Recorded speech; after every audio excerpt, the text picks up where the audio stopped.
امتحان کا تصور ہوتا ہے۔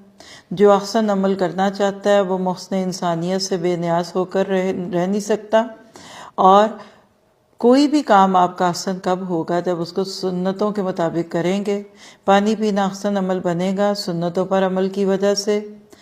کھانا کھائیں گے نبی کے طریقوں پہ، پیٹ کے 3 حصے کریں گے سنت کے مطابق، تو آپ کا کھانا بھی آسن ہے، اور اچھی نیت کی وجہ سے عام کام بھی آسن عمل بن جاتا ہے۔ نمازیں تو آپ اور میں سارے ہی پڑھتے ہیں، لیکن آسن درجے پہ پڑھنے کے لیے آپ کو نماز کو سجانا پڑے گا۔ یہ پورے پارے کے اندر آپ کو یہ میسج ملنے والا ہے کہ جو کام کرو تو خوب کرو، دل لگا کے کرو۔ اب 29واں پارہ شروع ہو رہا ہے تو جان نہ چھڑاؤ کہ جلدی سے ختم کر کے جائیں۔ اچھا پورا قرآن پڑھ لیا، اب یہ نہیں تھک گئے، اب راتیں جاگنی ہے، یہ کرنا ہے وہ کرنا ہے، نہیں۔ آدھے پونے کام سے جنت نہیں ملے گی، ملی بھی تو بس وہ شروع کے کوئی 2 4 6 سٹیپ مل جائیں گے۔ اعلیٰ جنتوں کے لیے پورا دین، ادخلوا فی السلم کافہ۔ پردہ کر دے تو پورا کرو۔ آدھا پونا پردہ کیا ہے؟ یہ احسن پردہ نہیں ہوتا۔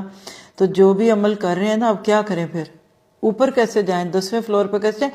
1 سٹیپ اوپر ہو جائیں، اپنی نماز کو 1 سٹیپ اچھی لائیں، ایک نئی صورت یاد کریں، اور ذرا وقت سے ڈیلے کرتے تھے تو وقت پہ پڑھیں۔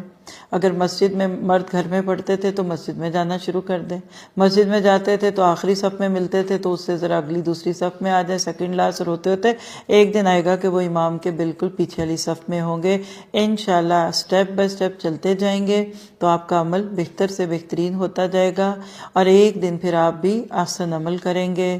اللہ نے آپ نے مجھے موقع دیا، امتحان سے پہلے علم چاہیے ہوتا ہے، پہلے استاد علم دیتا ہے پھر امتحان لیتا ہے۔ ہم یہ علم جو لے رہے ہیں نا، یہ ہمارا امتحان ہے۔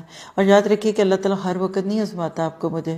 آپ کا خیال ہے آپ دین پہ آتے ہیں، اللہ کی طرف آتے ہیں تو آپ کے لیے یہ سارا کچھ ہوگا، ایسا نہیں ہے۔ آپ کا میرا کام اس سٹوڈنٹ والا نہ ہو کہ جس کو پیپر پسند نہ آیا اور اس نے ایک نیا پیپر بنایا، پیچھے مثال دی تھی۔